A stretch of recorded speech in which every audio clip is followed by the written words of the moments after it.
Good afternoon, everyone. I hope I am live. Join very fast so that we can start discussing chapter number 5 today. So guys, today is the revision class for your chapter number 5 of BCK. Please inform your friends that the session has started. फटाफट बच्चा लोग अपना दोस्तों को बोल दो.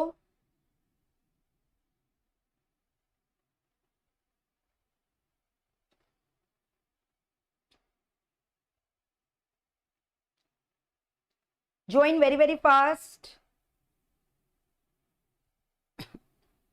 Join very quickly, guys.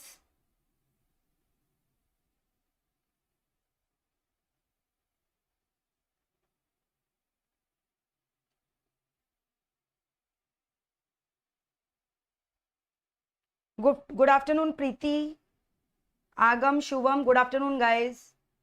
Please अपने दोस्तों को भी बता दो कि मैम जो है चैप्टर नंबर 5 डिस्कस करने वाली है. कुछ चेंजेस भी आया है चैप्टर नंबर 5 में, वो मैं आज बताने वाली हूँ. तो आज का सेशन बहुत ज्यादा इंपॉर्टेंट है.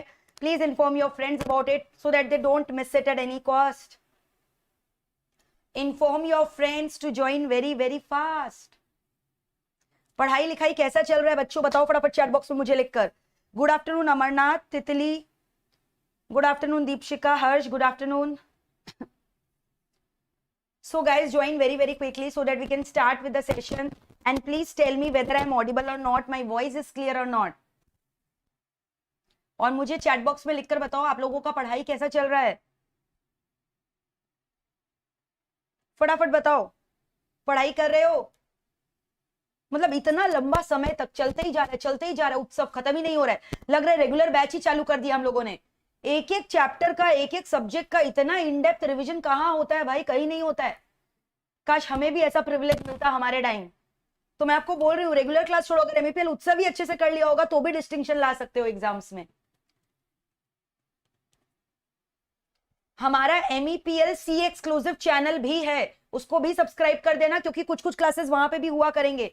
सो guys, do subscribe our M E P L C exclusive channel and do hit the like button. And कुछ बच्चे नवंबर के लिए मुझसे पूछ रहे हैं मैम कि एडमिशन कैसे लेना है, तो उनको मैं बता दूं www.meplclasses.com के वेबसाइट में विजिट करना है और वहां पे सारे आपको कोर्स ऑप्शंस आ जाएंगे. वहां पे फटाफट जाकर एडमिशन ले सकते हो. I repeat, face to face live from home batches for November December term have already started. तो मैं आपको लास्ट में एक बार वेबसाइट दिखा दूंगी. Don't worry about that. Okay, चलो आज का सेशन स्टार्ट करते हैं. So are you guys ready? Good afternoon, Abhinav. So very quickly tell me guys, are you guys ready for the session or not? Are you guys ready for the fire session or not? Are you guys ready to rock and roll or not? फटाफट chat box में लिखकर बताओ energy level कैसा है. Energy level कैसा है? Energy level कैसा है? फटाफट चैट बॉक्स में लिखकर बताओ. और लाइक बटन तो भाई हिट कर दो फटाफट. इसीलिए मैंने अभी टेलीग्राम में नोटिफिकेशन भेज दिया बच्चों.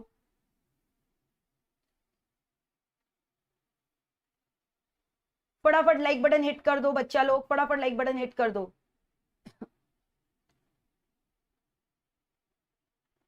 And inform your friends that ma'am has already started the session. Please inform your friends that the session has started guys very quickly. So Abhinav is saying ma'am जोश is very high. Full on जोश है, high जोश है. Yukta is saying very good. चलो आज test भी हो जाएगा कि आप लोगों को चैप्टर 5 अच्छे से याद है कि नहीं है. ठीक है, तो याद है चैप्टर 5 में हम लोगों ने क्या क्या डिस्कस किया था कि बिजनेस को सपोर्ट करने के लिए ना 2 इंस्टीट्यूशन चाहिए. एक हो गया फंडिंग और एक हो गया नॉन फंडिंग. एक हो गया फंडिंग इंस्टीट्यूशन, एक हो गया नॉन फंडिंग. फंडिंग हो गया नहीं जो पैसे से मदद कर रहा है. नॉन फंडिंग हो गया जो regulatory compliances and all enforce कर रहा है, स्ट्रिक्ट डिसिप्लिन इंश्योर कर रहा है ताकि ये सारे जो बॉडीज है इन लोग अपना फंक्शंस को ऑनेस्टली डिस्चार्ज कर सके. सो नॉन फंडिंग इंस्टीट्यूशंस के अंदर कौन कौन आ गया? RBI, SEBI, CCI, IRDI. RBI पूरे के पूरे कमर्शियल बैंक्स के फंक्शनिंग को रेगुलेट करके रखता है. सेबी पूरा स्टॉक मार्केट को, सेबी को हम लोग प्यार से बोलते हैं watch dog of stock exchange. पूरा का पूरा कैपिटल मार्केट को कौन रेगुलेट करके रखा है? सेबी. सीसीआई किसको रेगुलेट करके रखा है? Competition commission of India. Regulates whom? Protects the interest of the consumer. IRDI किसको रेगुलेट करके रखा है? इंश्योरेंस कंपनियां को, कि कोई फ्रॉड इंश्योरेंस कंपनी आपके इंटरेस्ट को चीट तो नहीं कर रहा आकर? तो ये सारे क्या इंश्योर कर रहे हैं कि डिसिप्लिन बना रहे, बिजनेस को प्रमोट करते रहे। और फंडिंग इंस्टीट्यूशन कैसे सपोर्ट कर रहा है? नाम से ही समझ में आ रहा है, फंड देकर, पैसा देकर। फंडिंग इंस्टीट्यूशन का मतलब क्या? पैसा देकर सपोर्ट करना। नाबार्ड जो एग्रीकल्चरल क्रेडिट के लिए बहुत ज्यादा पॉपुलर है, it is also called as apex bank for agricultural credit. तो आइए एक एक करके हम लोग देखते हैं सारे फंडिंग और नॉन फंडिंग इंस्टीट्यूशन के फीचर्स क्या है। फिर उसके बाद आइए हम लोग देखेंगे इसका मेंबरशिप क्या है, चेयरमैन क्या है, वगैरह वगैरह। तो आइए आ जाते हैं सबसे पहले first reserve bank of RBI. एक बात बताओ, आरबीआई किसका बैंक है? मैम कमर्शियल बैंक का भी बैंक ना आरबीआई है। हमारे जैसे आम लोग है, हमारा बैंक कौन है? Commercial bank. हमारा डे टू डे ट्रांजैक्शन किससे होता है? कमर्शियल बैंक से। क्या करते हैं हम लोग कमर्शियल बैंक के संग? अपना डिपॉजिट्स वहां पे जाकर जमा करते हैं, सेविंग्स अकाउंट खुलवाते हैं, करंट अकाउंट खुलवाते हैं, एफडी खुलवाते हैं, और वो रिटर्न में हमें लोन भी देते हैं, इंटरेस्ट भी चार्ज करते हैं। तो आरबीआई क्या करता है भाई? यही देखता है कि सारे बैंक जो हमारे से ट्रांजैक्शंस कर रहे हैं, इन लोग सारे ट्रांजैक्शंस को ऑनेस्टली कर रहे हैं, एफिशिएंटली कर रहे हैं कि नहीं। तो आरबीआई सारे कमर्शियल बैंक्स को रेगुलेट करके रखता है। आरबीआई कौन है भाई? कमर्शियल बैंक का बैंक। यानी कमर्शियल बैंक को जब लोन चाहिए ना, वो आरबीआई के पास जा सकता है। इनफैक्ट जो गवर्नमेंट है, महान आदमी, हम जैसे आम आदमी तो कमर्शियल बैंक से डील करते हैं, महान आदमी हो गया गवर्नमेंट हमारा, उनका बैंक अकाउंट कहां है? आरबीआई में। आरबीआई उनके बैंक अकाउंट को कंट्रोल करता है। तो RBI is not only the bank of the commercial bank, but it is also acting as the bank of the RBI, sorry commercial bank. So it is acting as the bank of the government of India as well as the bank of the commercial banks. Clear है?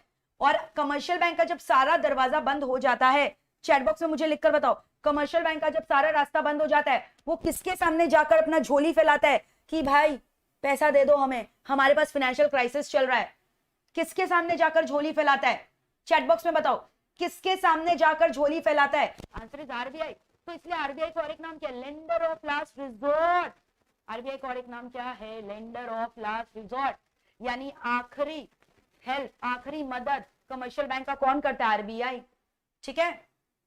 तो RBI act कब pass हुआ था? Ma'am बहुत ही simple है, RBI act पास हुआ था ना 1934 में, लेकिन आरबीआई का बॉडी कब एस्टैब्लिश हुआ था? 1935, 1st of April 1935.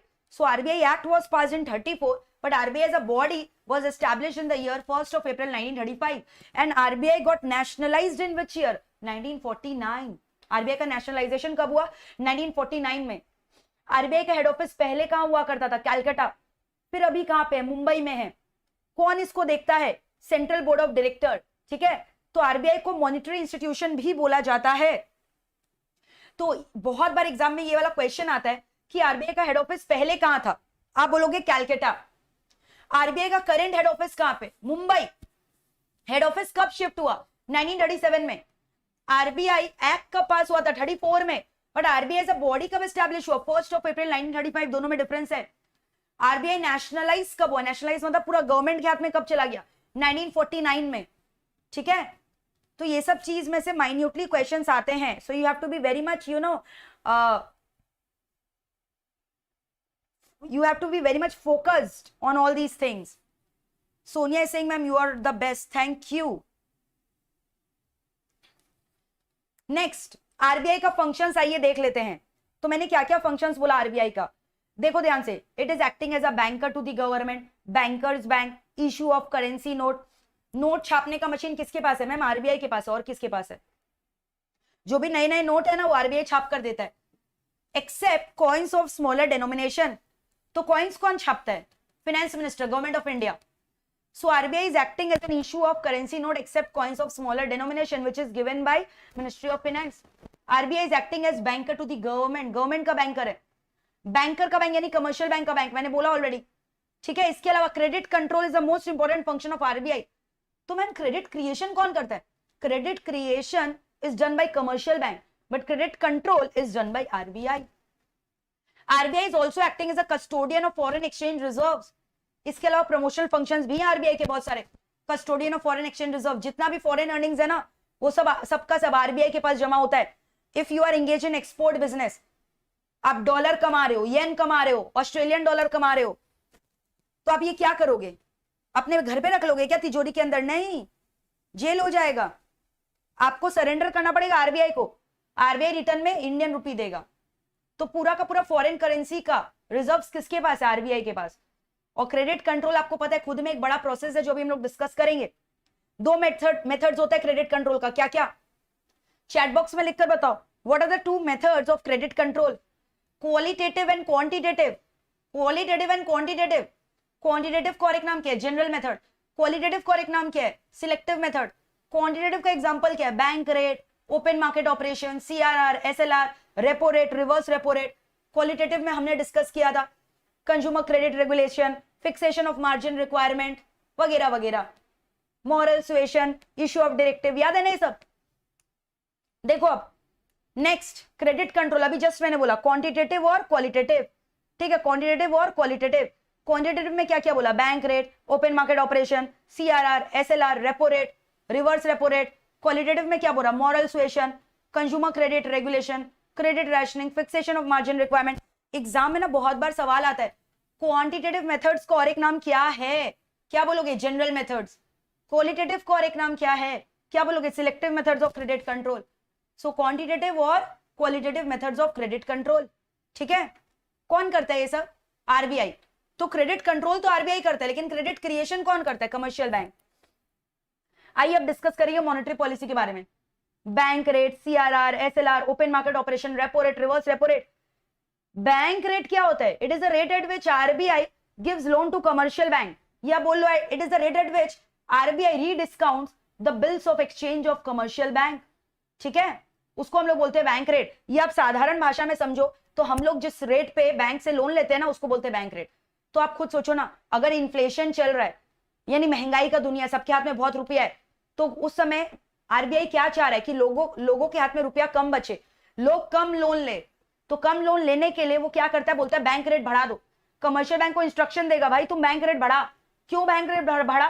ताकि लोग जो है ना कम लोन लेने आए, क्रेडिट कंट्रोल हो इकोनॉमी में। लोग अगर लोन कम लेंगे तो उससे क्या फायदा होगा? हाथ में रुपया नहीं रहेगा, इन्वेस्टमेंट कम करेंगे, इन्वेस्टमेंट कम होगा, परचेजिंग पावर कम होगा, so automatically the price level is going to get checked. लेकिन अगर रिसेशन है, लोग ऑलरेडी डिप्रेस हो चुके हैं, कोई डिमांड नहीं कर रहा है, कोई सप्लाई नहीं कर रहा है, तो जानबूझकर आरबीआई बैंक रेट को गिरा देता है ताकि लोग को एक इंसेंटिव मिले, वो लोग ज्यादा लोन ले। अगर ज्यादा लोन लेंगे वो लोग तो परचेजिंग पावर बढ़ेगा, डिमांड बढ़ेगा, सप्लाई बढ़ेगा।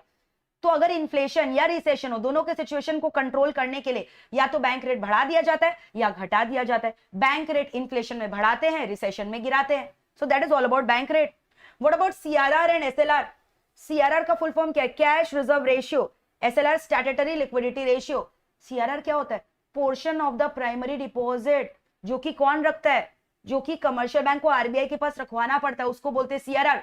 और जो खुद के पास रखता है, जो लोन में नहीं देता, कौन खुद के पास रखता है? Commercial bank. In the form of liquid asset, cash, gold, approved government security, उसको क्या बोलते हैं? एसएलआर। तो इन्फ्लेशन में दोनों रेट बढ़ जाएगा, रिसेशन में दोनों रेट गिर जाएगा, है ना? Similarly open market operation, RBI क्या करेगा? इन्फ्लेशन में सिक्योरिटी बेच देगा ताकि कमर्शियल बैंक के हाथ से लिक्विड कैश छीन ले, और उसके हाथ में सिक्योरिटी आ गया। अब कमर्शियल बैंक लोन में क्या सिक्योरिटी देगा? नहीं दे सकता ना। तो लोन कम देगा तो इन्फ्लेशन कंट्रोल। रिसेशन में आरबीआई अपना सिक्योरिटी वापस से बाईबैक कर लेगा। आरबीआई किससे सिक्योरिटी बाईबैक करे? कमर्शियल बैंक से। सिक्योरिटी खरीद रहा है तो रिटर्न में कैश दे रहा है, कैश दे रहा है तो उसके हाथ में रुपया आ रहा है, रुपया आ रहा है तो वो लोन दे रहा है कॉमन पब्लिक को, तो उससे इन्फ्लेशन और रिसेशन का सिचुएशन कंट्रोल हो रहा है। क्लियर है? तो ये हो गया सीआरआर और एसएलआर का पॉलिसी। सीआरआर और क्या चीज का पॉलिसी बताओ? एसएलआर का। कोई दिक्कत है? सीआरआर एसएलआर क्लियर है? तो इन्फ्लेशन में सीआरआर और एसएलआर के रेट को बढ़ा दो, रिसेशन में सीआरआर और एसएलआर के रेट को गिरा दो। क्लियर है? रेपो रेट क्या होता है? Repo rate is the rate at विच, क्या हो रहा है बताओ? कौन किससे लोन ले रहा है? अगेन कमर्शियल बैंक आरबीआई से लोन ले रहा है, और रिवर्स में उल्टा हो रहा है, बड़ा आदमी छोटा आदमी से लोन ले रहा है। आरबीआई कमर्शियल बैंक से लोन ले रहा है, उसको बोलते हैं reverse repo rate. Bank rate भी तो वही हुआ। अरे बैंक रेट जो होता है ना वो लॉन्ग टर्म लोन के लिए होता है, रेपो रेट और reverse repo rate short term loan के लिए होता है, मैक्सिमम अप टू 14 डेज। वो हो गया मेरा रेपो और reverse repo rate. But bank rate is applicable for the long term loan, but repo rate reverse repo rate applicable for short term loan, maximum 14 days का। ठीक है? तो वो हो गया मेरा रेपो रेट। तो डिफरेंस होगा बैंक रेट और इसमें क्या डिफरेंस है? बैंक रेट लॉन्ग टर्म के लिए, रेपो रेट शॉर्ट टर्म के लिए। तो बताओ यहां तक पिक्चर क्लियर है कि नहीं? एक बार देख लो। तो ये हमारा पूरा का पूरा क्या हो गया बताओ? Monetary policy. ये हमारा पूरा का पूरा क्या हो गया बताओ? Monetary policy. So I hope this is clear with you guys. कोई दिक्कत नहीं है, क्लियर है, perfectly perfectly fine, perfectly fine guys. कोई डाउट है? ऑल राइट, नेक्स्ट अब हम लोग क्या डिस्कस करेंगे, मेरे को बताओ. Who is the present governor of RBI?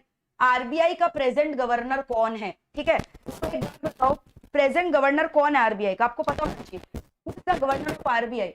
Who is the present governor of RBI? Shaktikanta Das. Will see the picture. Shaktikanta Das is the present governor of RBI. ठीक है, शक्ति कांता दास, जो कि 12th ऑफ दिसंबर 2018 को अपॉइंट किए गए थे. अब फिर एग्जाम में कन्वर्जन आता है. 1 basis point is equal to कितना परसेंट? 1 बेसिस पॉइंट कितना परसेंट है? तो याद रखना 1% is equal to 100 basis point होता है. तो 1 basis point is equal to 1/100%. तो फॉर एग्जाम्पल अगर रेट ऑफ इंटरेस्ट 7.75 से 7.50 हुआ, यानी कितना बेसिस पॉइंट रिड्यूस हुआ? बोलोगे 25 बेसिस पॉइंट. ठीक है, क्या बोलोगे बताओ? 25 शॉर्ट टर्म लोन के लिए. बैंक रेट किसके लिए? लॉन्ग टर्म लोन के लिए. आरबीआई को लेंडर ऑफ लास्ट रिजॉर्ट भी बोला जाता है ना. ये सब आरबीआई पहले एग्रीकल्चर पर्पज एंड ऑल के लिए लोन देता था, एक्सपोर्ट इंपोर्ट के लिए लोन देता था, लेकिन अभी ये सारा काम से अपने विंग्स को बांट दिया है. नबार्ड, एक्सिम, सिडबी, उन लोग ये सब काम कर रहे हैं. आरबीआई ये सब काम नहीं करता है. सो this is all about RBI. एक बार फटाफट आप यहां से देख लीजिए आरबीआई क्लियर है कि नहीं. Revise it.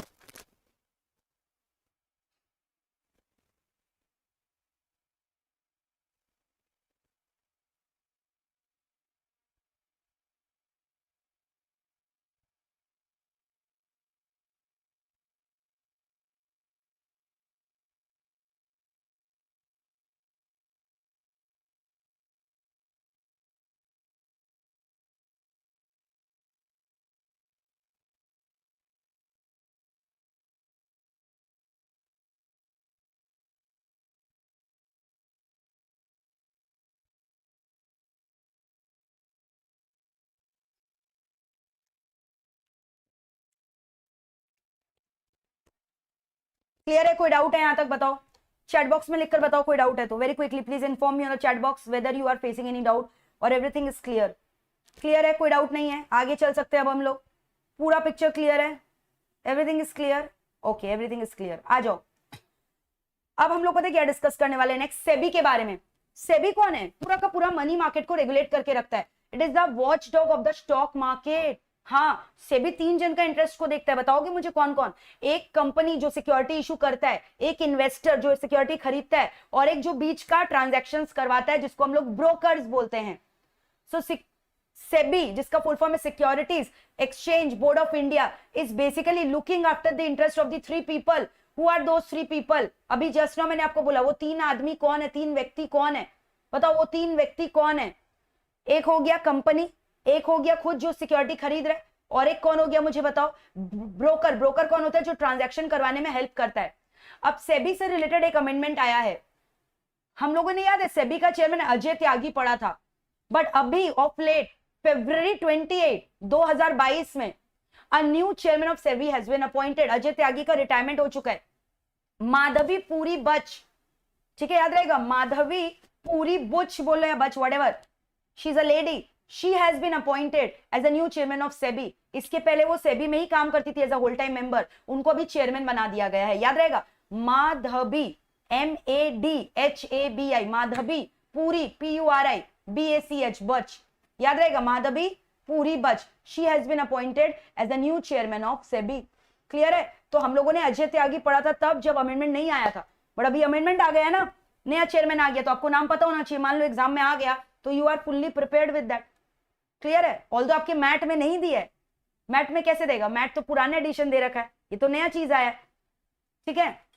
अब कुछ बच्चे बोल रहे थे स्टार्टअप कंपनीज का ब्रीफ लिखा हुआ इंट्रोड्यूस किया है. तो वो तो मैंने पढ़ाया ना चैप्टर 3 में, एक पैराग्राफ था, उससे ज्यादा डिटेल में मैंने पढ़ाया. ये सब जो फ्लिपकार्ट कंपनी है, जोमेटो है, ओयो रूम है, ये तो स्टार्टअप कंपनी है. फिर मैंने पूरा stand up India, startup India, skill India सबके बारे में पढ़ाया था आपको. यूट्यूब लाइव में भी है लेक्चर. और प्लस उसके बाद जो मैंने आपको चैप्टर 3 पढ़ाया था उसका अलग से एक क्लास भी लिया था। तो एक पैराग्राफ का टॉपिक है, उसके लिए बच्चों ने हाय तौबा मचा रखा है कि अरे मैम ने ये कराया नहीं। अरे कराया तो कितनी बार हो, उसमें कुछ है ही नहीं तो मैं क्या कराऊं ज्यादा। एक पैराग्राफ है जो ऑलरेडी हम लोगों ने डिस्कस कर चुका है। So I hope you guys know about that, है ना, याद रहेगा, क्लियर है ना, यस। चलो तो अब हम लोग डिस्कस करेंगे पूरा सेबी के बारे में डिटेल में। तो आप ध्यान से सुनना, सेबी का हेड ऑफिस कहां पे, मैं मुंबई में है। सेबी कब एस्टैब्लिश हुआ था, 1988, ठीक है। सेबी एक्ट कब पास हुआ था, 1992। SEBI was established in the year 1988। SEBI as a act was passed in the year 1992। SEBI का पुराना नाम securities exchange board of India नहीं था, पता है क्या था, CCI, controller of capital issue. तो ये सब एग्जाम में क्वेश्चन आता है, पूरा मैं एग्जाम ओरिएंटेड पढ़ा रही हूं। सेबी का प्रेडिसेसर कौन था, सेबी का पुराना नाम क्या था, आप क्या बोलोगे, CCI, controller of capital issue. अभी उसको हटके क्या हो गया, सेबी। सेबी का हेड ऑफिस कहां पे, Bandra Kurla complex in Mumbai. Where is the head office of SEBI situated, Bandra, याद रहेगा। इसके अलावा सेबी का रीजनल ऑफिसेस भी है, north east, south west, new Delhi, Kolkata, Chennai, Ahmedabad respectively. तो आपको समझ में आ रहा है, ईस्टर्न ऑफिस कहां होगा, कोलकाता, नॉर्दर्न ऑफिस कहां होगा, new Delhi, south office Chennai में, वेस्टर्न ऑफिस अहमदाबाद में, क्लियर है। तो सेबी एक्ट अगर पूछेगा कब पास हुआ, 1992। सेबी एस्टैब्लिश कब हुआ, 1988। सेबी का प्रेडिसेसर कौन था, CCI, controller of capital issue. SEBI का हेड ऑफिस कहां पे, बांद्रा कुर्ला कॉम्प्लेक्स इन मुंबई। और ये सब हो गए सेबी के रीजनल ऑफिसेस, ठीक है। अब हम लोग डिस्कस करेंगे सेबी का कॉम्पोजिशन, सेबी के अंदर कौन कौन बैठता है। एक चेयरमैन है, वन चेयरपर्सन, जिसका नाम अभी आप लोगों ने किया, अभी मैंने बताया ना, who is the present chairman of SEBI, she is a lady, ठीक है। पहले अजय त्यागी थे, बट अभी वो क्या है, हट गए, और उनकी जगह कौन आ गया बताओ, सेबी का न्यू चेयरमैन माधवी पुरी बुच, ठीक है। अब इसके अंदर एक चेयरमैन होता है, वो तो हम लोगों ने डिस्कस कर लिया, जिसको सेंट्रल गवर्नमेंट अपॉइंट करता है। इसके अलावा दो और मेंबर होते हैं from ministry of central government, जिनका स्पेशलाइजेशन होता है फाइनेंस और एडमिनिस्ट्रेशन में। फिर आरबीआई से, ये क्वेश्चन ना कितनी बार आ गया मैं क्या बताऊं, पूछता है आरबीआई से कितने मेंबर नॉमिनेट हुए, बोलोगे एक। आरबीआई से एक मेंबर नॉमिनेट हुए एंड 5 अदर मेंबर, जिसमें से at least 3 member should be whole time member, ठीक है। 5 और मेंबर, जिसमें 3 मेंबर और क्या होना चाहिए, whole time member, and they shall be the person of ability, integrity, standing in the field of security, market, law, finance, accountancy, economics, administration etcetera. तो ये पूरा हो गया सेबी का कॉम्पोजिशन। एक चेयरपर्सन है, 2 और मेंबर है मिनिस्ट्री ऑफ गवर्नमेंट से, फाइनेंस और एडमिनिस्ट्रेशन के, एक मेंबर आरबीआई से नॉमिनेटेड है, 5 और मेंबर है, जिसमें कितने होल टाइम मेंबर होने चाहिए, 3। एग्जाम में पूछता है कितने होल टाइम मेंबर होने चाहिए, आरबीआई से कितना मेंबर नॉमिनेटेड है, तो ये सब पूछता है एग्जाम में, ठीक है। नेक्स्ट, सेबी का रिस्पॉन्सिबिलिटी मैंने बोला, issuer of security, investor, market intermediaries, ये सब क्या हो गया, सेबी का रिस्पॉन्सिबिलिटी, क्लियर है। अब नेक्स्ट हम लोग डिस्कस करेंगे सेबी का फंक्शंस क्या क्या है। Quasi legislative, quasi executive, quasi judicial, ये भी बहुत बार आता है। What are the 3 functions of SEBI, तो याद रखना है, quasi legislative, quasi executive, quasi judicial. Quasi legislative का मतलब क्या हुआ, रूल्स रेगुलेशंस बनाना, that is called quasi legislative. Quasi executive क्या होता है, एनफोर्समेंट एक्शन कंडक्ट करना। जुडिशियल मतलब क्या होता है, जजमेंट सुनाना, प्रोनाउंसमेंट सुनाना, रूलिंग सुनाना। So these are the function of SEBI, quasi legislative, quasi executive, quasi judicial. So these are the function of SEBI. इसके अलावा सेबी का पावर्स क्या क्या है, जितने भी स्टॉक एक्सचेंज है उनका रूल्स बनाना, बाईलॉज बनाना, सब सेबी के हाथ में है। उनको बोलना कि अपना बुक्स ऑफ अकाउंट आकर दिखाने, सब सेबी के हाथ में। ब्रोकर का रजिस्ट्रेशन, डीरजिस्ट्रेशन करना, सब सेबी कर सकता है। So to approve the laws of the stock exchanges, to require the stock exchange to amend their laws, books of account को इंस्पेक्ट करना, ठीक है, books account of brokers, financial intermediate को इंस्पेक्ट करना, clear, to compel certain companies to list their shares in 1 और मोर stock exchanges, clear है। तो ये सब क्या हो गया, सेबी का पावर, वेरी इजी। अब नेक्स्ट, ये हम लोगों ने डिस्कस किया था कि अगर आप सेबी से अग्रीव्ड हो, मान लो कि कोई इनसाइडर ट्रेडिंग नहीं किया, बट सेबी ने उस पर इल्जाम लगाया कि this particular person has been guilty of insider trading. मैंने बोला था इनसाइडर ट्रेडिंग क्या होता है। So if anyone is guilty of insider trading, SEBI को शक है, तो सेबी उसके अगेंस्ट पेनल्टी सुना दिया। अब वो आदमी बोल रहा है कि वो इनसाइडर ट्रेडिंग नहीं किया, इज अग्रीव्ड, सेबी ने जो ऑर्डर पास किया मेरे खिलाफ वो गलत है, तो वो बंदा सेबी के अगेंस्ट किसके पास जा सकता है, there is an appellate tribunal where you can file a first appeal against the order of SEBI. So first appeal against the order of SEBI always lies to SAT, securities appellate tribunal, and second appeal lies to Supreme Court. पहली बार आप खफा हुए हो set के पास जाओगे, set ने मान लो आपको ऑर्डर कंफर्म कर दिया तो आप वापस से खफा हो गए तो सेकंड अपील लेकर कहां जा सकते हो, सुप्रीम कोर्ट। लेकिन ऐसा नहीं है कि आप सेबी से डायरेक्टली सुप्रीम कोर्ट में जाओगे, पहली बारी आपको सैट के पास ही जाना पड़ेगा, दूसरी बारी में आप सुप्रीम कोर्ट के पास जा सकते हो। जस्टिस जेपी देवाधर, मैंने बताया था ये ना ये सैट के अंदर कितने ट्राइब्यूनल होते हैं, 3 मेंबर ट्राइब्यूनल, ठीक है, ये पहले इसको हेड करते थे, क्लियर है। सो this is all about SEBI. तो बेसिकली सेबी एग्जाम में पूछता है किसके इंटरेस्ट को प्रोटेक्ट करता है, आप बोलोगे इन्वेस्टर, इंश्योर करता है कि जो भी शेयर मार्केट में ट्रांजैक्शंस हो रहे हैं they are you know happening in a fair and transparent manner. Next CCI, CCI का फुल फॉर्म क्या है, competition commission of India. Competition act pass किया गया, क्यों पास किया गया, पहले मुझे चैट बॉक्स में ये लिखकर बताओ कंपटीशन होना अच्छा है कि खराब है। कंपटीशन इज गुड और बैड, बोलोगे नहीं अच्छा है मैम, कंपटीशन अगर हो रहा है तो अच्छा है, कंज्यूमर्स का इंटरेस्ट सेफगार्डेड रहेगा। अगर कंपटीशन नहीं है, मोनोपोली क्रिएट हो गया तो लोग आए दिन कस्टमर्स को महंगा सामान बेचेंगे, ओवर प्राइस चार्ज करेंगे, समझ में आ रहा है, तो थोड़ा बहुत कंपटीशन होना अच्छा है, it is good, free and fair competition is healthy, इससे कस्टमर्स का इंटरेस्ट सेफगार्डेड होता है। तो कंपटीशन एक्ट 2002 में पास किया गया, फिर उसका अमेंडमेंट हुआ 2005 में, फिर 7 में, फिर 2009 में।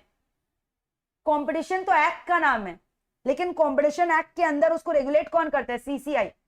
Act was passed in 2002 but CCI was established in 2003। Why ma'am, why? To prohibit all the kind of anti competitive practices, वो सारे प्रैक्टिसेस को प्रोहिबिट करता है, रोकता है जो कंपटीशन को किल करता है, ठीक है। Regulation of combination, abuse of dominant position, ये सब चीजों को प्रोहिबिट करने के लिए इसको लाया गया। कंपटीशन होना हेल्दी है। अब आज रिलायंस जो एफबीबी का डील कर रहा था, क्यों इतना दिन से उसको टाइम लगा, डील तो कब पहले अनाउंस कर दिया था, आज से 1.5-2 साल पहले, उसको इतना टाइम क्यों लग गया परमिशन लेने में, क्योंकि कंपटीशन एक्ट उसके ऊपर हावी हो गया था। बोला नहीं आप ये जो डील कर रहे हो इससे कंपटीशन खत्म होगा, बट धीरे धीरे पैसा वैसा खिला खुलू के वो अप्रूवल ले लिया, वो इंटरनेशनल कोर्ट तक चला गया and the deal has got finalised. तो आप देखे होंगे बिग बाजार का कितना जगह आउटलेट्स है वहां हट गया है और रिलायंस स्मार्ट लिख दिया गया, बिग बाजार हट गया क्योंकि वो एफबीबी का ही ब्रांड था, ठीक है। तो कंपटीशन होना सेहत के लिए अच्छा है कस्टमर्स के, उससे क्वालिटी गुड्स भी मिलेगा कस्टमर को और कॉम्पिटिटिव प्राइसेस भी मिलेगा, ठीक है। सो कंपटीशन एक्ट क्यों पास किया गया, to prohibit anti competitive practices, वो बड़े बड़े कंपनियां जो मर्जर कर रहे हैं, अमलगमेशन कर रहे हैं with the intention to kill competition from the market, उसको हटाने के लिए। तो competition can be of 2 types, direct या इनडायरेक्ट। डायरेक्ट क्या होता है, जहां पर 2 बंदे कॉम्पीट कर रहे हैं because they are selling the same product. Classic example Domino's and Pizza Hut, both are selling pizza, so they are directly competing with each other. Indirect competition when they are not selling the same product but they are selling close substitute of one another. For example McD और Domino's pizza, दोनों pizza नहीं बेच रहे, एक burger बेच रहा है एक पिज्जा, लेकिन है तो कॉम्पिटिटर ही ना, but they are competing with their close substitute, उसको बोलते हैं इनडायरेक्ट कॉम्पिटिशन। देख लो एक बार, ठीक है। अब हम लोग डिस्कस करेंगे किसका बेनिफिट्स क्या है, एक बार देखो। अगर कंपटीशन होगा तो एफिशिएंसी बढ़ेगा, जो बेकार लोग हैं जो अच्छा परफॉर्मेंस नहीं कर रहे उन लोग हट जाएंगे, इनोवेशन आएगा, क्वालिटी इंप्रूव होगा, कॉस्ट कम होगा, अवेलेबिलिटी ऑफ गुड्स होगा, एटसेट्रा एटसेट्रा। मैंने बोला ना कंपटीशन होने से क्या फायदा है, क्यों लोग एक दूसरे में कॉम्पीट करेंगे, फाइट करेंगे, बेटर क्वालिटी देना चाहेंगे कस्टमर्स को, प्राइस कम करके बेचना चाहेंगे। So these are the benefits of free and fair competition. Competition act, competition act कब पास हुआ, मैंने बोला 2002 में। आपको पता है कंपटीशन एक्ट के पहले कौन सा एक्ट था, एमआरटीपी एक्ट। तो एग्जाम में क्वेश्चन आता है कंपटीशन एक्ट ने किसको रिपील किया, एमआरटीपी एक्ट को। एमआरटीपी का full form monopolies and restrictive trade practices act, monopolies and restrictive trade practices act, वो हट गया with the passing of competition act, ठीक है। और competition commission of India establish किया गया 2003 में। कंपटीशन एक्ट को अमेंड किया गया। एक्ट का ऑब्जेक्टिव क्या है, ये पूरा लाइन मैंने मेरे बच्चों को क्लासेस में लर्न करवाया था। ये एक्ट क्या करता है, प्रोहिबिट यानी रोकता है उस सारे एग्रीमेंट को जो कंपटीशन को किल करने की कोशिश करते हैं, abuse of dominant position, regulation of combination, कोई भी टाइप का मर्जर अमलगमेशन जो कॉज कर रहा है likely to cause an appreciable adverse effect on competition in India, ठीक है, जिसकी वजह से बहुत ज्यादा नुकसान हो रहा है कंपटीशन को इंडिया के अंदर। इसका अब हम लोग कॉम्पोजिशन डिस्कस करेंगे। मैंने बोला act was passed in 2000, but competition commission of India कब एस्टैब्लिश हुआ? 2003 में. So it is a body corporate having perpetual succession and a common seal. 1+6 याद है इसका composition? मैंने बोला था 1+6, 1 chairperson and 6 other members. ठीक है. ड्यूटी क्या है? कंपटीशन पे कोई भी अगर खराब नेगेटिव इंपैक्ट पड़ा उसको एलिमिनेट करना. Promote and sustain competition, protect the interest of the consumer, ensure freedom of trade in the market, to prevent practices having adverse effect on competition. देख लो एक बार अच्छे से. So this is all about competition commission of India. Clear है कि नहीं? बताओ फटाफट.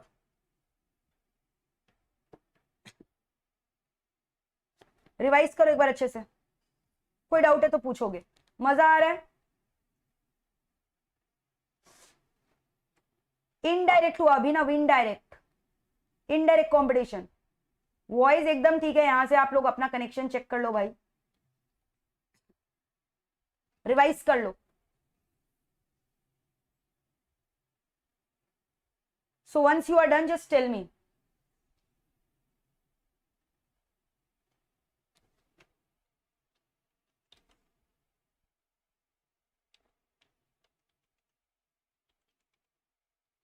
कंपटीशन कमीशन ऑफ इंडिया का चेयरपर्सन का नाम भी मैंने बताया था, A.K. गुप्ता. याद रखना, Ashok Kumar Gupta. Who is the present chairperson of competition commission of India? क्या बोलोगे? A.K. गुप्ता, अशोक कुमार गुप्ता. ठीक है. Next, insurance regulatory and development authority of India, IRDAI. Insurance regulatory and development authority of India, IRDAI. पूरा का पूरा इंश्योरेंस कंपनीज को रेगुलेट करके रखा है. तो पॉलिसी होल्डर के इंटरेस्ट को कौन प्रोटेक्ट किया? IRDAI. कंज्यूमर के इंटरेस्ट को कौन प्रोटेक्ट किया है? ठीक है, CCI. और इन्वेस्टर के इंटरेस्ट को कौन प्रोटेक्ट किया है? सेबी. तो ये सब क्वेश्चन आता है, बी केयरफुल. तो पॉलिसी होल्डर क्या हुआ? जो इंश्योरेंस में इन्वेस्ट करते हैं, जो इंश्योरेंस खरीदते हैं, लाइफ इंश्योरेंस, मेडिकल इंश्योरेंस, इतने सारे इंश्योरेंस होते हैं, fire insurance. So basically the policy holder are the people who are investing in any insurance company और बाइंग द इंश्योरेंस यूनिट्स. तो IRDAI एक्ट पास किया गया था उनके इंटरेस्ट को प्रोटेक्ट करने के लिए. IRDAI का full form insurance regulatory and development authority of India. IRDAI का फुल फॉर्म क्या बताओ? Insurance regulatory and development authority of India. ठीक है. तो ये एक्ट कब पास किया गया था? 1999. It was constituted under IRDAI act 1999. But IRDAI is a body establish हुआ 2000 में. इंश्योरेंस कंपनी में पहले FDI लिमिट खाली 49 था, अभी 74% अलाउ कर दिया गया है. तो देखो यहाँ क्या लिखा है? Fair treatment to the policy holder. IRDAI का चेयरमैन कौन है? Subhash Chandra कुंतिया.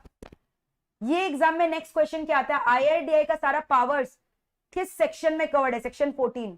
Section 14 of the IRDAI act talks about the power and functions of IRDAI. ठीक है. क्या क्या पावर्स हो सकता है? सर्टिफिकेट इशू करना पॉलिसी होल्डर्स का. जैसे होते हैं ना बहुत सारे जो इंश्योरेंस आपको दिलाते हैं, दे आर द एजेंट्स, तो उनके लिए सर्टिफिकेट देना, या इंश्योरेंस कंपनियां रजिस्टर करना, डी रजिस्टर करना. Code of conduct of surveyor, actuaries का जो क्लासेस करते हैं, एक्चुअरीज का जो कोर्स करते हैं, they are acting as a surveyor. कोई मान लो कहीं आग लग गया, तो आग लगने के बाद कितना क्लेम मिलना चाहिए उस कंपनी को, तो उसका कैलकुलेशन कौन करेगा? Surveyor, loss assessor. तो उनका क्वालिफिकेशन, कोड ऑफ कंडक्ट क्या होगा? सब IRDAI एक्ट में लिखा हुआ है. कौन से सेक्शन में? सेक्शन 14 में. ठीक है. फिर उसके बाद प्रीमियम अमाउंट कितना होगा, पॉलिसी अमाउंट कितना होगा, टैरिफ एडवाइजरी कमेटी जो टैरिफ बताता है अलग अलग इंश्योरेंस पॉलिसीज पे, ये सब कौन बताता है? बताओ. सेक्शन 14 में लिखा हुआ है. तो IRDAI एक्ट पास किया गया था 1999 में to protect the interest of the policy holder. और एक एग्जाम में क्वेश्चन आता है कि किस सेक्शन में पावर एंड ड्यूटीज के बारे में मेंशन है? बोलोगे सेक्शन नंबर 14. तो इस तरह से हमने सारे नॉन फंडिंग इंस्टीट्यूशन कवर कर लिया. RBI किया, सेबी किया, फिर उसके बाद क्या किया बताओ? अभी IRDAI किया, और उसके बाद कॉम्पिटिशन कमीशन ऑफ इंडिया किया. सबका चेयरमैन का नाम किया, सबका एक्ट का नाम किया, कब पास हुआ, सबका हेड ऑफिस कहाँ पे, वगैरह वगैरह, फंक्शंस क्या है, कॉम्पोजिशन क्या है. ठीक है.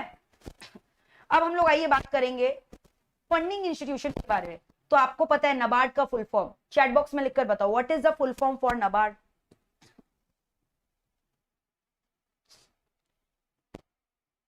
बताओ NABARD का फुल फॉर्म क्या है guys? I want the answer. What is the full form of NABARD?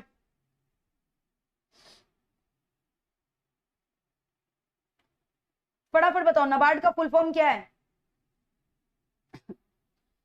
National bank for agriculture and rural development, national bank for agriculture and rural development, नाम में इसका फंक्शन लिखा है कि ये लोन किसके लिए दे रहा है, रूरल पर्पस के लिए, रूरल सेक्टर में एग्रीकल्चरल पर्पस के लिए, एग्रीकल्चरल डेवलपमेंट के लिए। इसका हेड ऑफिस भी मुंबई में है। अच्छा, ये खाली डायरेक्टली फार्मर्स को मदद नहीं करता, ये बाद बाकी जो छोटे मोटे बैंक्स एग्रीकल्चरल क्रेडिट दे रहे हैं ना, उनको भी लोन देकर मदद करता है, like RRB regional rural bank, SCB state cooperative bank, इन लोग को भी लोन देता है। ठीक है, तो NABARD is active in developing financial inclusion policy and it is also the member of alliance for financial inclusion. तो NABARD is the apex bank, development bank in India, head office is in Mumbai. समझ में आ रहा है, financial policy develop करने में help करता है। तो मैंने क्या क्या बोला, NABARD किसको देखता है, regional rural bank, state cooperative bank, state cooperative agricultural rural credit bank, सबको रीफाइनेंस देता है। इसके अलावा लोन किसको इसको देता है, village industry, cottage industry, small industry, देख रहे हो कॉटेज, स्मॉल, विलेज, ये सबको कौन दे रहा है लोन, NABARD। और रीफाइनेंस यानी इन लोग को लोन दे रहा है खुद के लिए नहीं, इन लोग रादर क्या दे रहे हैं, एग्रीकल्चरल क्रेडिट के लिए लोन देते हैं। देख रहे हो, state cooperative agricultural rural development bank, state cooperative bank, regional rural bank, commercial bank, other financial institution approved by RBI. Clear है, तो NABARD is actually helping all of them, याद रखना ये सब। इसके अलावा NABARD is also famous for SHG bank linkage program, state self help group linkage program, जिसमें women society होती है उनको भी हेल्प करता है। ठीक है, women society self help group program को भी लोन देता है जहां विमेन लोग काम कर रही है।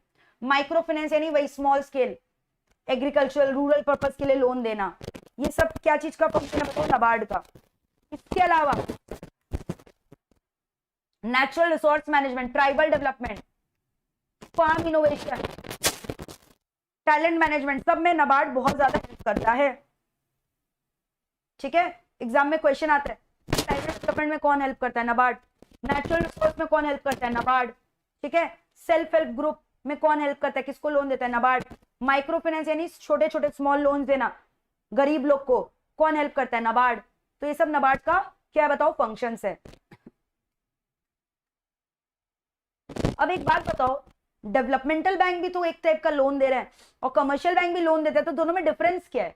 डिफरेंस ये है कि डेवलपमेंटल बैंक लोन सिर्फ डेवलपमेंटल पर्पस के लिए दे रहा है और कोई भी पर्पस के लिए नहीं दे रहा है, कंजम्पशन लोन नहीं दे रहा है। बट कमर्शियल बैंक तो शादी ब्याह के लिए भी लोन देता है, कार लोन भी देता है, एजुकेशन लोन भी देता है, हर चीज के लिए लोन देता है। और कमर्शियल बैंक लोन देता कैसे है, आप लोग की एक्सेप्ट करके। So commercial bank is doing both, accepting deposit and lending loan, but developmental bank does not accept deposit. So that is why developmental bank is also called as purveyor of credit. क्या बोला जाता है, purveyor of credit. Commercial bank को purveyor of credit नहीं बोला जाता है।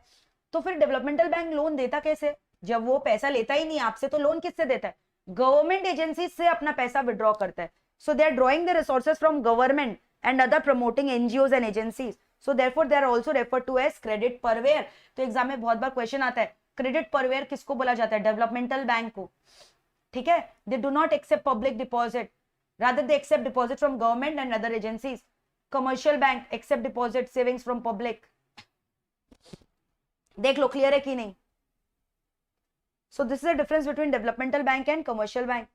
इसके अलावा मैंने याद है आपको बोला था, ये जो फंडिंग इंस्टीट्यूशन है ना डेवलपमेंटल बैंक, पहले बहुत सारे थे, आईसीआईसीआई, आईडीबीआई, आईएफसीआई, ये सारे के सारे पहले डेवलपमेंटल बैंक थे जो लोन्स देते थे डेवलपमेंटल पर्पस के लिए। But all of them of late has got converted either into commercial bank और इनटू एनबीएफसी कंपनी। लाइक सबसे पहला डेवलपमेंटल बैंक इंडिया का जानते हो कौन था, IFCI, industrial finance corporation of India. लेकिन अभी ये नहीं है, अभी ये डेवलपमेंटल पर्पस के लिए लोन नहीं दे रहा, एनबीएफसी में कन्वर्ट हो गया, non banking financial company, profit motivated हो गया। वैसे आईसीआईसीआई बोलोगे मैम आईसीआईसीआई में तो हमारा बैंक अकाउंट है, सेविंग्स अकाउंट है, हाँ क्योंकि वो अब कमर्शियल बैंक हो गया, प्राइवेट सेक्टर। पहले एक जमाना था वो वेलफेयर के लिए काम करता था, डेवलपमेंटल बैंक था, लेकिन अभी वो भी क्या बन गया, private sector commercial bank. It is no longer a developmental bank. Same goes with IDBI, industrial developmental bank of India. तो देख रहे हो आईएफसीआई, आईसीआईसीआई, आईडीबीआई, ये तीनों के तीनों कौन थे बताओ, डेवलपमेंटल बैंक थे। आईएफसीआई 1948 में एस्टैब्लिश हुआ था, आईसीआईसीआई 1955 में, आईडीबीआई 1964 में। but all of them had got converted either into NBFC और commercial bank. अभी सिर्फ IFCI बोल रहा है बचा, लेकिन वो भी किसमें कन्वर्ट हो गया? NBFC में. अभी जो फिलहाल बचा है जो कि एक कमर्शियल बैंक की तरह एक्ट कर रहा है, जो कि एक डेवलपमेंटल बैंक की तरह एक्ट कर रहा है, वो कौन है? नाबार्ड और SIDBI. SIDBI small industries development bank of India, जो स्मॉल स्केल इंडस्ट्रीज को लोन देता है. नाबार्ड मैंने फुल फॉर्म बता ही दिया, national bank for agriculture and rural development.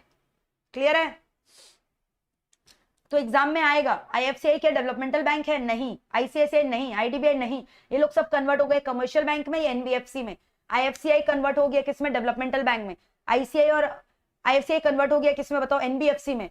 ICICI और IDBI किसमें कन्वर्ट हो गया? Commercial, private sector commercial bank में.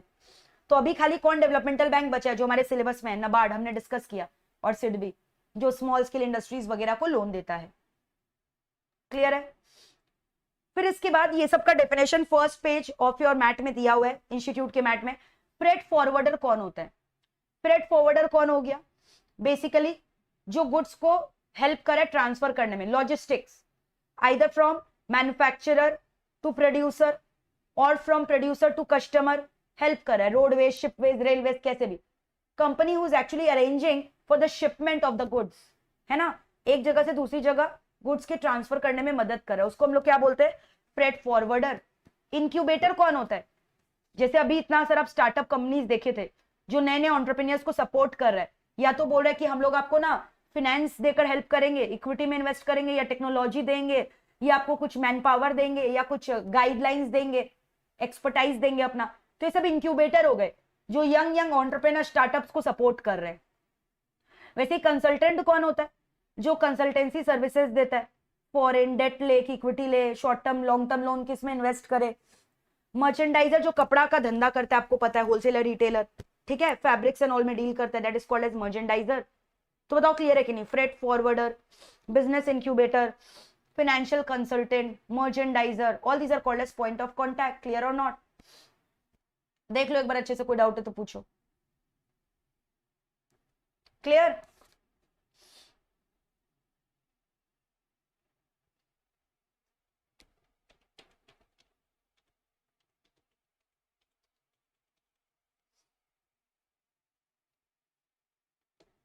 अब ध्यान से सुनना, ये सब जो रेट्स है ना, रेट्स हमने किया CRR, SLR, they are highly fluctuating, keeps on changing. अभी लेटेस्ट में अगर आपको बताओ, लेटेस्ट का लेटेस्ट, एकदम लेटेस्ट, तो ध्यान से सुनना, रेपो रेट को अभी हाल ही में अप्रैल मई में 2022 40 बेसिस पॉइंट्स इंक्रीज किया गया. रेपो रेट अभी 4.40 हो गया. It's not 4, it's 4.40. याद रहेगा? तो अभी लेटेस्ट RBI का मैं रिपोर्ट का बात करूं, अभी करंट देखोगे 9 में, 9th में, standing on today's date, repo rate 4.40, latest यही इशू है. ठीक है, बैंक रेट है 4.25%, रिवर्स रेपो रेट इज 3.35. ठीक है, याद रहेगा ये सब.